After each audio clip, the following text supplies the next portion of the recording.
Assalamualaikum sahabat Indonesia, dimanapun berada, saya selalu sukses dan bahagia buat kita semuanya. Selamat tahun baru 2023, Alhamdulillah kita lewati bersama-sama dengan sangat sempurna, dengan rasa syukur dan bahagia, masih kita lewati dengan nafas yang baik, dengan senyum yang baik, dengan hati dan pikiran yang sangat baik. Alhamdulillah, mengucapkan terima kasih yang luar biasa buat teman-teman yang sangat mensupport saya, sudah subscribe channel YouTube saya, sudah like, sudah komen, memberi masukan selama setahun ini saya menjadi YouTuber. Alhamdulillah, saya berkomitmen untuk terus berkarya, untuk bisa memotivasi teman-teman semuanya, khususnya teman-teman buruh migran yang ada di Hong Kong, teman-teman mungkin yang membutuhkan bantuan saya, silahkan welcome, silahkan hubungi saya di nomor yang ada di wallnya Facebook saya atau di wallnya YouTube saya. Itu pada jam kerja teman-teman saya selalu on. Alhamdulillah hari ini saya mau sharing mengenai resolusi tahun 2023. Apa itu resolusi dari saya tahun 2023? Yang pasti tahun 2022 kita lewati dengan sangat liku-liku. Yang kemarin sudah saya share buat teman-teman. Saya share dari tahun 2020 sampai tahun 2022, hampir 2 tahun yang saya rasakan. Sekarang saya ingin bersemangat, ingin menyemangati teman-teman sampai saya menggunakan baju merah supaya teman-teman juga merasa tersemangati oleh gairah saya yang hari-hari itu ngoceh buat teman-teman, menyemangati teman-teman supaya di Hong Kong itu kuat hati, kuat pikir, kuat badan, kuat mentalnya, karena bagaimanapun kita jauh dari keluarga, jauh dari orang-orang yang kita cintai di Indonesia sana gitu, terus sedangkan kita harus membagi waktu bekerja, membagi pikiran, membagi hati dengan keluarga juga gitu. Saya berharap teman-teman kuat mental, kuat hati, bersemangat yang pasti. Terus resolusi saya tahun 2023 itu apa? Yang pasti resolusi emak-emak di usia saya yang sudah hampir separuh abad ya teman-teman. Pengalaman saya sudah banyak, dalam artian mungkin teman-teman lebih muda daripada saya, jadi pengalamannya nggak seberat saya, makan garamnya nggak terlalu banyak gitu. Alhamdulillah teman-teman, tahun 2022 itu terlewati dengan sempurna. Saya menceritakan di video saya sebelumnya, itu tahun 2020 sampai 2022. Terus mari kita bersemangat lagi di tahun 2023 ini dengan semangat baru, dengan cita-cita kita yang semakin membara, dan yang pasti dibarengi dengan kondisi yang sehat, hatinya, pikirannya, badannya, mentalnya dikuatkan, karena bagaimanapun kita harus menyenangkan diri sendiri, membahagiakan diri sendiri dengan keep kita sehat hati dan pikiran. Gitu teman-teman. Kali ini saya lebih ingin memotivasi teman-teman saja. Tips-tipsnya saya untuk yang saya pikirkan untuk resolusi saya tahun 2023 itu, saya lebih ke ekstra hati-hati dalam bertindak, ekstra hati-hati dalam mengambil keputusan, ekstra hati-hati dalam berbelanja khususnya ya, dalam menghamburkan duit gitu, karena bagaimanapun tahun bertambah, kita makin tua, terus kalau kita tidak ekstra hati-hati mengalokasikan keuangan kita dengan baik, terus yang pasti itu gini, satu, kita makin tua itu berharapnya makin tua, makin kaya, makin bahagia gitu ya. Yang kita harapkan gitu. Bahagia itu kan tidak hanya uang, bahagia itu bisa kesehatan, bahagia itu bisa kita menjaga silaturahmi dengan baik dengan orang-orang sekitar kita. Bahagia itu kita bisa menyenangkan keluarga, menyenangkan orang tua dengan hal-hal positif misalnya. Terus selama ini curhat-curhat anak saya itu tak tampung, inilah itulah gitu, tapi saya nggak semuanya saya expose di media, karena curhat itu kan pengen didengarkan, terus mungkin juga nggak nyaman kalau didengarkan banyak orang. Di tahun kemarin itu banyak yang curhat karena mungkin lebih ke masalah percintaan ya, masalah finansial. Kalau masalah majikan itu hal yang biasa karena memang sudah bahasa Indonesianya, bahasa Jawanya segojangan gitu. Tiap hari kita harus sama majikan, tiap hari harus ada sama mereka, jadi akan selalu ada cerita. Yang kita ceritakan sekarang motivasi untuk diri sendiri, bagaimana kita bisa bersemangat di negara orang, bagaimana kita tidak homesick, selalu merindukan keluarga di rumah gitu. Jadi kita harus memecah pikiran kita, harus dipecahkan gitu.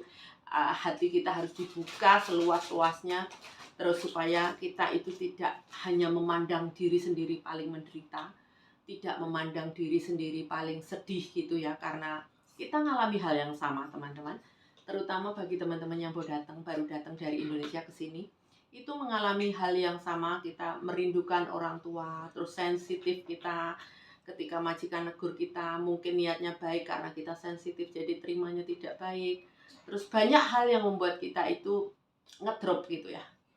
Jadi saya berharap dengan bergantinya tahun kita lebih terbuka hati, lebih terbuka pikiran.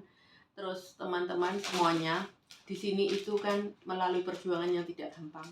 Jadi jangan sampai kita berada di sini bekerja mendapatkan uangnya sia-sia. Sia-sia dalam artian kan banyak hal. Selalu teman-teman itu bilang, Bu Nita kan nggak tahu kebutuhan saya, Mem Nita kan nggak paham kebutuhan saya. Saya bukan tidak paham, saya berpengalaman dengan berbagai curhatan anak-anak saya. Setiap orang itu punya kebutuhan masing-masing, setiap orang itu punya pengeluaran masing-masing.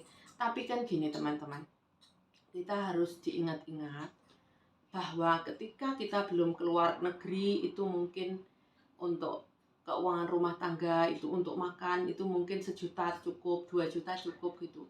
Terus setelah di Hong Kong mungkin berbeda lagi cerita, karena kita gaji kita 9 juta, 10 juta, mungkin kita kirimnya 5 juta untuk kebutuhan rumah. Yang pasti berapapun kebutuhan itu akan sesuai dengan duit yang ada. Menurut saya gini ya, ini tips dari saya, tidak bermaksud menggurui, ini saya berbagi. Karena bagaimanapun dari pengalaman saya sendiri, juga pengalaman anak-anak itu, saya melihat apapun itu bentuknya, tetap berapapun penghasilannya, tetap yang menang itu adalah bukan berapa penghasilannya, tapi berapa yang bisa disisihkan untuk masa depannya gitu ya. Misalkan gaji kita, tidak dipungkiri kita sama-sama tahu, di Hong Kong gaji nominalnya adalah 4.730 di tahun ini, itu kurang lebih 9 juta. Terus hari ini ya 9 juta, anggap 9 juta lah gitu ya. Terus tapi itu bagi anak-anak baru dari Indonesia. Yang sudah di sini anakku itu ya minimal gaji 6.000, 7.000, 8.000 pun ada. Oke, kita ambil 6.000 aja karena standar lah 6.000 itu bagi saya gitu kan. Ceceku kan juga 6.000 gitu gajinya. 6.000 itu 12 juta. Terus teman-teman kita berpikir secara ini kan ya, 12 juta itu selalu kadang-kadang saya bukan menghina, karena kita pengeluarannya masing-masing. Saya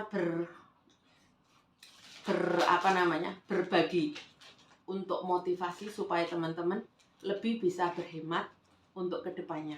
Apalagi ini Indonesia selalu bilang akan ada resesi, akan ada krisis gitu, akan ada krisis, maksudnya ekonomi akan drop gitu ya. Saya nggak mau menjelaskan terlalu dalam, nanti teman-teman tambah stres. Intinya saya memotivasi bagaimana teman-teman bisa menabung, teman-teman bisa menyisihkan uang untuk masa depan. Ya, teman-teman, saya selalu share buat teman-teman anak-anakku yang di sini itu, oh ya kita diskusi gitu. Kadang malah khusus ibu saya mau datang, saya mau diskusi mengenai, tapi saya nggak ngonten karena itu kan dia mau privasi sama saya, dia datang untuk pribadi. Bu, aku punya uang 200 juta, ini enaknya gimana? Harus diapakan uang ini? Saya bekerja 2,5 tahun, 3 tahun, uang saya ngumpul sekian, ini saran dari ibu untuk uang benar-benar saya pegang. Saya nggak bikin rumah tuh yang gadis deh, saya nggak bikin rumah, saya nggak terlalu hedon gitu ya, sederhana saja. Saya punya uang 200 juta itu untuk apa menurut ibu gitu ya. Terus saya saran-saran buat teman-teman, karena gini, kadang-kadang usaha gitu terus ternyata usahanya nggak sejalan, usahanya nggak sesuai yang diharapkan, karena teman orangnya di sini, usahanya di Indonesia. Kadang dipercayakan ke orang pun, karena menurut saya usaha itu kalau untuk diri sendiri, keinginan diri sendiri, kita harus ada gitu. Terus apa solusinya gitu ya? Ada anak yang kemarin itu dia datang ke sini, tidak saya sebutkan namanya. Dia bilang, saya punya uang sekian ratus juta ibu. Menurut ibu gimana? Saya ngasih tahu sama dia, saat ini kamu kalau mau investasi jangan sembarangan. Mungkin karena kamu masih gadis, belum mikirin rumah, tapi dia juga ada rumah orang tuanya udah diperbaiki, udah baik gitu kan. Ini suatu kisah dan cerita supaya bisa memotivasi. Terus saya bilang sama anak itu, menurut saya karena ini pengalaman, dia tahu saya gitu yang investasiku di situ gitu ya. Menurut saya karena kamu belum membutuhkan uang itu, belikan tanah saja, saya bilang. Terus tanah nanti kalau aku butuh gimana, tanah itu bisa dijual kalau kamu butuh, tapi cari yang strategis. Terus akhirnya anak itu saya nyaranin beli tanah kapling. Mungkin suatu saat bisa kamu butuhkan dan kamu diam saja kerja di sini, tanahmu itu sudah naik 2 kali lipat. Karena teman-teman, ini share saja ya, pengalaman saya beli apartemen harga itu 550, sekarang menjadi hampir 1,5 M harganya setelah 5 tahun ya, itu setelah 5 tahun. Tapi harga di atas kertas ya, tidak terjual dan tidak saya jual. Itu pengalaman saya 5 tahun. Terus tanah, saya beli tanah itu zaman itu ya, beli tanah per meter perseginya itu 400. Tapi ada tisu nggak? Tisu di situ ada di kamarnya Mami. Sebentar tenang. Saya beli tanah itu per meter perseginya itu 400. Teman-teman tahu setelah 7 tahun, setelah 10 tahun tanah itu jadi berapa? Jadi 4 juta per meter persegi. Itu pengalaman saya. Terus saya ngomong sama dia, mending kamu belikan tanah. Setelah kamu belikan tanah, tapi tanah yang resmi ya, yang harus SHM, yang harus ada sertifikat surat hak miliknya ya. SHM itu surat hak milik kan ya. Pokoknya SHM lah intinya, sertifikat resmi itu ya. Jangan petok D, jangan kayak gitu. Terus saya juga lagi searching untuk saya beli tanah lagi, karena menurut saya tanah itu tabungan yang abadi ya. Karena kalau kita menabung dengan bentuk emas itu, kita mosok kita pakai kemana-mana kan nggak mungkin. Atau mungkin kita punya SDB itu satu kotak di bank gitu, tapi itu juga nggak mungkin karena kita ada di sini, nggak mungkin pulang-pulang dan yang lain-lain. Bisa juga emas digital, saya juga punya itunya, maksudnya tahu tentang emas digital itu. Jadi emasnya disimpan di Pegadaian dan itu bisa dicek setiap saat, bisa diisi, bisa di ini, dan itu terusnya emas itu juga bisa. Cuman mungkin lebih aman untuk teman-teman itu saya sarankan ya, dari usaha ini usaha itu menurut saya kalau masih punya keinginan di Hong Kong, duitnya jangan dihambur-hamburkan, seperlunya saja, secukupnya saja. Kalau ngirimin orang tua jangan dikirimin semua, karena kita tidak tahu kebutuhan mendadak dan yang lain-lain. Yang pasti namanya duit itu namanya duit itu seperti air ya teman-teman. Kalau kita nggak nabung, meskipun gajimu 12 juta sekalipun, tapi kalau tidak menyisihkan sama sekali, menurut saya juga nguap gitu loh teman-teman. Ini ininya saya ya. Terus pengalaman juga beberapa teman itu, beberapa anak saya yang tak ajarin secara finansial, alhamdulillah 6 tahun dia pulang, keadaan sudah tokonya sudah berjalan, mobil suaminya sudah 3. Saya menceritakan itu nanti suatu saat akan saya share kalau saya bisa komunikasi sama dia ya. Waktu itu dia proses di tempat saya itu dengan keadaan cerita-cerita aja. Waktu di zamannya dulu saya masih ada beberapa usaha yang anak-anak juga tahu gitu. Terus jadinya dari situ saya bukan perempuan yang mungkin teman-teman ngelihat saya hidup saya mewah, itu tidak seperti itu sebetulnya. Saya orang yang sangat sederhana. Bajunya saya pun mungkin teman-teman ngelihatnya bajunya saya baju mewah-mewah. Itu sebagian dikasih sama anak-anakku. Terus mereka juga tahu kalau merek yang tak suka itu apa gitu. Kadang-kadang ada diskon dibelikan. Terus aku juga sering beli diskonan itu juga tak beli gitu. Jadi guys, jangan lupa subscribe YouTubeku. Kalau nggak subscribe, tak omong sama majikanmu. Aku ada nomor teleponnya. Kok tahu kan? Semua majikan. Ngancem. Teman-teman, jangan lupa subscribe YouTube-nya Angelina Lam ya. Tulisannya Angelina Lam, 55 Angelina Lam. Dia bikin konten sendiri, iklan ini. Dia bikin konten sendiri, dia ngupload sendiri, dia edit sendiri. Saya nggak pernah ngajarin, itu ya luar biasa kekuatan anak zaman now dan kecerdasan anak zaman now. Mami lupa tuh, kamu ajarin kok.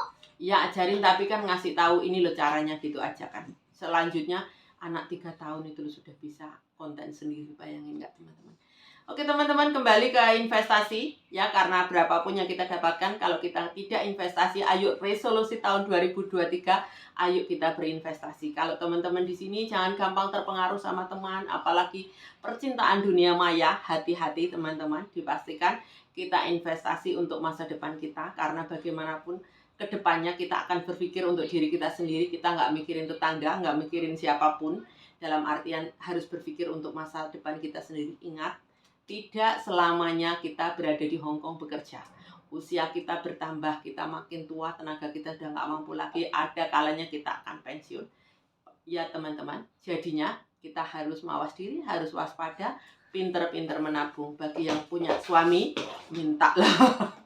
mintalah perhiasan setiap beberapa bulan sekali ya. Saya kalau minta perhiasan itu sama bapaknya gitu, saya beli langsung. Sayang, tolong ini sudah aku beli, aku suka yang ini, harganya sekian, transfer. Aku selalu begitu caraku ini kan sama suamiku. Gas. Aku beli anting. Ya itu beli anting baru. Aduh pamer ya. Kamu nenek, kamu bertanya nanya. Kamu nenek. Terus ini sebenarnya sudah malam, tapi saya lagi bersemangat ngonten karena rambutku barusan Oh, sekarang bikin rambut. Mami, sekarang aku tahu kenapa kamu bikin konten 3 kali. Berapa kali? 3 kali, karena kamu ada cincin baru, anting baru, cincin baru, rambut baru. Iya, sudah dipromosikan sama Angelina. Nggak pamer hari ini, memang saya waktunya bedok tabungan teman-teman. Kalau yang di sini ya, mumpung inget Mas, itu bedok tabungan. Hari ini saya bedok tabungan. Biasanya akhir tahun itu saya nabung di Chow Tai Fook, biasanya 500 gitu nabungnya saya. Terus akhir tahun itu biasanya saya tebus emasnya.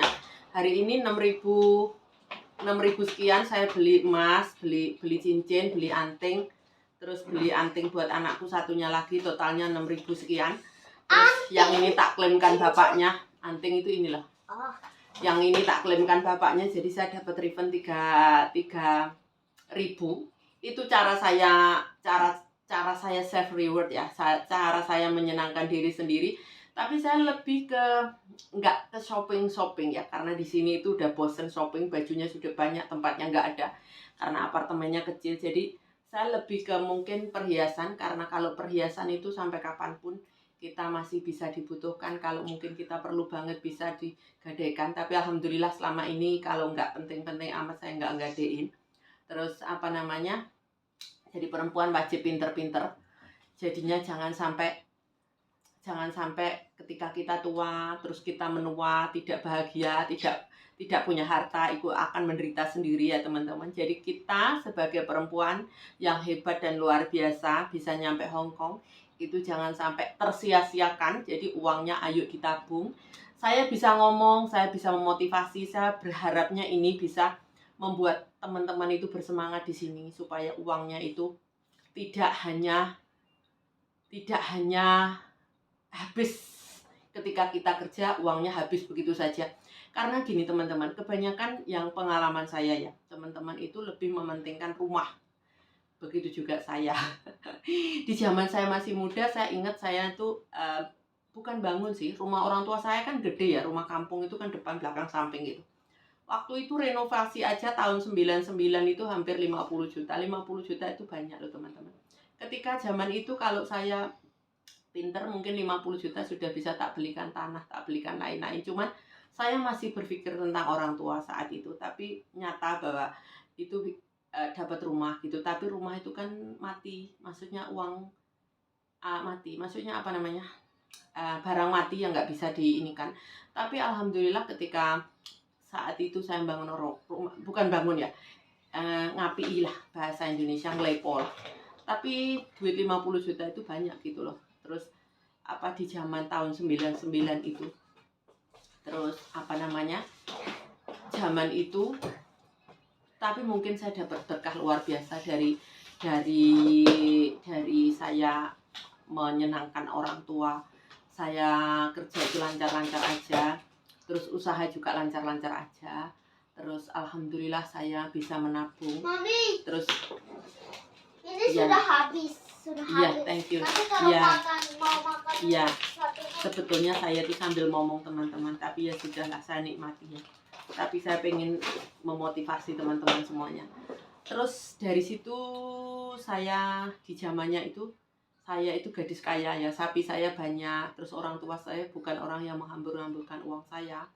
Terus apa namanya? Dari situ mungkin saya dapat berkah dari doa orang tua saya. Saya bikin rumah di Surabaya gitu. Rumah, kalau orang kampung kan bikin rumah di Surabaya itu kan sudah luar biasa. Dan sekarang rumahku dibuat kantor di Indonesia. Maksudnya buat kantorku sendiri, tapi kan alhamdulillah dari kantor situ kan dapat kerjaan, dapat penghasilan dari gitu. Terus sayanya sendiri alhamdulillah bukan sombong, maksudnya cerita bahwa bukan apa yang tak dapatkan, maksudnya seberapa banyak pendapatanku, seberapa banyak yang tak hasilkan gitu, maksudnya bukan pamer, tapi saya hemat dari dulu, bukan hemat banget gitu, enggak ya, kadang-kadang nyenengin diri, kalau untuk makan saya biasa gitu, maksudnya enggak yang selalu mewah gitu, mungkin seminggu sekali ke restoran itu hal yang biasa, di rumah makan standarnya orang lah gitu kan, enggak terlalu mewah banget, tapi alhamdulillah saya menjadi wanita yang bisa berhemat, wanita yang istilahnya pendapatan saya 10.000 itu bisa dibagi-bagi untuk beberapa pos, yang pasti untuk tabungan itu ada gitu. Tabungan dalam artian kalau kita emak-emak kan bukan tabungan yang gimana gitu ya, tabungan kita untuk apa? Untuk anak sekolah gitu, yang pasti ya, yang pasti itu dipikirkan mateng-mateng. Jadinya kadang apapun yang saya motivasi itu kan teman-teman sendiri yang harus bijak, bukan karena iya Bu Nita enak ngomong karena duitnya banyak, iya Bu Nita kan usahanya banyak, Bu Nita kan penghasilannya banyak, dari mana saja. Alhamdulillah luar biasa, terima kasih untuk pemikirannya kalian semua yang membuat saya lebih bersemangat lagi gitu. Tapi alhamdulillah memang di masa pandemi ini penghasilan saya bertambah dari YouTube. Terus itu nggak sedikit gitu kan, makanya semangat amat ngocehnya gitu kan. Terus apa namanya, berapapun itu uang dari YouTube itu lebih banyak saya dedikasikan untuk orang tua saya. Terus alhamdulillah saya tidak pamer, tapi saya setiap bulan insya Allah bisa berbagi sama adik-adik di panti asuhan gitu, yang menurut saya bukan berapa yang saya dapatkan, tapi kebahagiaan hati, kebahagiaan jiwa yang saya ini kan. Di sisi lain bahwa istilah bahasa Jawanya adalah sandang papan pangan itu ada dan layak gitu ya, bukan lebih-lebih, ndak ya, pas ada pengen apa, pengen beli bisa gitu, pas ini kan. Itu pun tidak lepas dari dukungan teman-teman semuanya, dukungan semuanya yang memberiku amanah untuk mencariku dari YouTube juga luar biasa gitu ya. Ini memotivasi diri saya. Jadi dari situ kan tabungan saya kan bukan hanya, menurut saya tabungan yang untuk diri saya sendiri itu bukan hanya uang gitu, tabungan persahabatan kita yang panjang. Mungkin teman-teman sering lihat, oh 23 tahun, 20 tahun, sekian tahun, itu kan relationship yang panjang gitu, itu menurut saya sudah rezeki, sudah berkah gitu. Nggak selalu masalah uang gitu. Menurut saya uang itu bisa datang dari mana saja. Alhamdulillah dari saya menjalin silaturahmi, juga dari saya ngecap di YouTube kayak gini kan, banyak teman-teman yang cari saya, yang memberi rezeki saya, memberi berkah saya, memberi kebahagiaan kepada saya. Itu juga rezeki menurut saya gitu. Ketika iya nak, Tapi hari ini berapa itunya, hari berapa hari tanggal iya tanggal sebentar berapa? iya nanti mami kasih tahu, mami tak ngonten sebentar. Jadi apapun yang saya dapatkan itu tidak lepas dari semua teman-teman YouTube, teman-teman Facebook, teman-teman saya yang offline gitu ya, luar biasa. Jadi bentuk usahaku, bentuk silaturahmiku itu terjaga sebentar dengan sangat sempurna. Alhamdulillah luar biasa. Terus kembali ke motivasi teman-teman itu tadi, motivasi nabung itu tadi. Yang pasti kalau kita mama yang punya anak, yang kita tabung pasti tabungan sekolah masa depan anak. Terus kalau di Indonesia, saya kurang tahu kalau di Indonesia pun anak-anakku tak belikan asuransi untuk nanti masa depan dia sekolah, untuk ini kan saya di sana juga ada, di sini juga ada. Jadi untuk saya sendiri, iya, kakak yang beli. Untuk saya sendiri secara pribadi karena anakku sekolahnya di Hong Kong, jadi sekolah yang nggak murah, sekolah yang nggak bisa dicicil, nggak bisa nunggak, jadi kan. Terus akhirnya alhamdulillah dari anakku kecil itu aku sudah nabung gitu. Jadi dari anakku masih bayi itu sudah tak belikan asuransi, ini nanti untuk sekolahnya, ini nanti untuk tabungan kuliahnya, ini untuk tabungan masa depan dia gitu. Jadi insya Allah mudah-mudahan aku dikasih sehat terus gitu. Jadinya anakku itu tak siapkannya dari bayi udah tak siapin gitu. Jadinya ketika saya khawatirnya itu gini, saya semakin tua nanti saya nggak bisa membiayai anak gitu teman-teman. Jadi ya sawang sinawang gitu menurut teman-teman saya ini tak, karena saya terplanning dengan baik gitu. Kalau teman-teman mungkin kan terima kasih mami kerja dulu. Mungkin sekarang anaknya SMP terus kita di Hong Kong.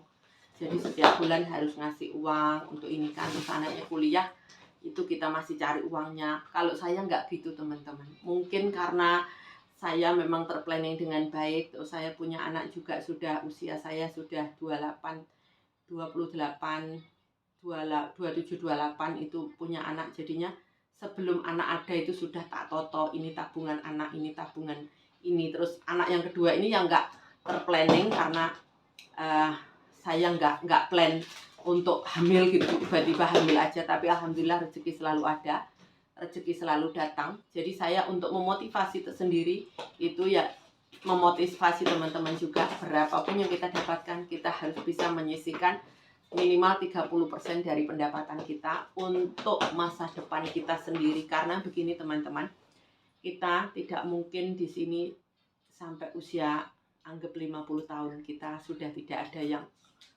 tidak ada, menurutku tenaga kita sudah tidak mampu 50 tahun ya.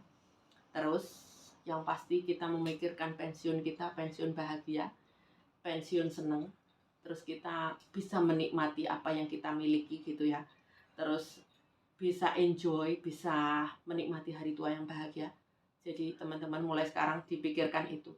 Saya itu sebetulnya ya mikirnya di usia saya 40 tahun saya akan sudah pensiun aktif. Yang saya maksud pensiun aktif, saya ada kerjaan yang berjalan dengan sendirinya, saya hanya kontrol saja. Terus saya bisa jalan-jalan dengan tetap menghasilkan. Saya bisa menjaga anak saya, perhatian waktu saya secukupnya. Terus tidak terlalu stres. Tapi ternyata masa pandemi datang 2 tahun, jadinya terhalang 2 tahun itu. Terus alhamdulillah selama itu kita bertahan dengan baik, bertahan dengan sempurna. Alhamdulillah keadaan baik-baik saja, dalam jiwa yang sehat, hati yang sehat. Sempat ngedrop karena saya sakit beberapa kali. Alhamdulillah keadaan saya sudah normal kembali. Itu luar biasa teman-teman. Jadi teman-teman ingat, memang harta tidak dibawa mati. Tapi ingat teman-teman, kita bisa lahir miskin, tapi kita tidak bisa meninggal dengan keadaan miskin. Apapun itu bentuknya, kita angen-angen saya, jangan sampai ketika saya pergi itu tidak meninggalkan apapun untuk anak saya, tidak meninggalkan berkah untuk keluarga saya, tidak meninggalkan sesuatu untuk keluarga saya. Dalam artian gini, oke lah, saya orang yang pekerja keras luar biasa, saya bersemangat luar biasa, sampai adikku tuh bilang aku ini gila, terlalu berambisius. Karena pada dasarnya saya lahir di kampung, terus saya besar di Surabaya, dan saya melihat duniaku itu sudah beda, tidak lagi pandanganku di kampung itu. Jadi cita-citaku terlalu tinggi untuk ukuran kampung, sampai saya dibilang stres. Tapi anyway alhamdulillah apa yang saya cita-citakan itu sudah 99% terlaksana dengan baik. Alhamdulillah, mungkin malah lebih gitu ya teman-teman. Itu tidak lepas dari kekuatan Allah yang Maha Kuasa yang memberikan saya berkah yang luar biasa, memberikan saya amanah yang luar biasa. Terus menurut saya gini, saya berbagi aja ke teman-teman, ke anak-anakku gitu ya. Saya ngajarin mereka untuk investasi, ngajarin mereka untuk bagaimana suksesmu, bagaimana mengalokasikan duitmu, bagaimana untuk menata masa depanmu. Kalau dipakai itu menurut saya sudah pahala jariah yang kedepannya itu mereka akan selalu ingat saya gitu. Alhamdulillah luar biasa. Selalu mengingat saya, semuanya itu selalu berterima kasih sama saya, itu saja sudah sangat bangga dan bahagia. Karena saya ngurus TKI itu sudah 20 tahun ini, jadi selama 20 tahun ini saya merasa mendapatkan keberkahan yang luar biasa karena anak-anak yang saya bimbing itu sukses dan bahagia. Sampai rumah itu mereka masih ingat saya, masih datang ke tempat saya, masih silaturahmi dengan saya, itu luar biasa. Dan cita-cita saya di tahun 2023 adalah saya akan mengelilingi anak saya Jawa Timur dulu aja, satu-satu. Saya akan melihat kesuksesan mereka satu-satu, akan menyaksikan kebanggaanku, anak yang pernah tak proses, pernah tak training, pernah tak uring-uring, pernah tak ajari dalam berinvestasi, pernah tak ajari gimana caramu nabung, gimana caramu membagi keuanganmu, harus berhemat, harus ini jangan shopping terus gitu. Lihatin ibumu ini, saya selalu bilang, lihatin ibumu ini gembel aja di sini. HP yang 3.000, 4.000 sudah. Kadang-kadang anak-anak itu luar biasa. HP-nya itu bisa 14 juta. 14 juta itu 7.000, 9.000 itu ada, 10.000, 12.000 pun ada. Berarti 12.000, 24 juta. Di sini HP yang termahal 12, yang termahal saya lihat ada punyanya anakku, 12 Pro Max itu yang baru keluar itu kalau nggak salah 10.000 lebih, itu sekitar 20 juta. Anak-anak itu kadang-kadang mau save reward, tapi namanya anak muda sampai saya berpikir, itu teleponmu menghasilkan apa tidak? Kalau tidak menghasilkan, rugi kan, aku sampai gitu teman-teman. Ini sharing saya bablas saja karena saya lagi senang, lagi bahagia. Hari ini saya ngonten terus sampai berkali-kali, dan saya senang hati gitu karena ngonten itu kan butuh mood yang baik, butuh pikiran yang baik untuk bisa berbagi buat teman-teman, untuk bisa berbagi bahagia, berbagi karya, berbagi semangat gitu buat teman-teman, supaya yang di sini itu kita, apa yang bisa saya lakukan selain menyemangati kalian gitu. Thank you teman-teman yang sudah ngikutin saya hari ini. Hari ini hari tanggal 1 Januari 2023, semoga hari ini bisa hari dimana kita memulai semangat baru, kesuksesan baru, kebahagiaan baru. Semoga apa yang kita cita-citakan akan tercapai di tahun ini. Sukses dan bahagia buat kita semuanya. Saya mohon pamit, mohon maaf kalau ada kata-kata yang kurang berkenan. Geladrahnya saya, ininya saya, itu inspirasi saya yang keluar dari hati saya untuk teman-teman semuanya. Thank you teman-teman, jangan lupa like dan subscribe untuk channel YouTube ini supaya bisa berkembang lebih baik lagi, supaya saya bisa lebih berkarya, lebih semangat lagi. Saya mohon pamit. Thank you untuk sharing hari ini. Sukses dan bahagia buat kita semua. Assalamualaikum. Bye bye. Bye bye.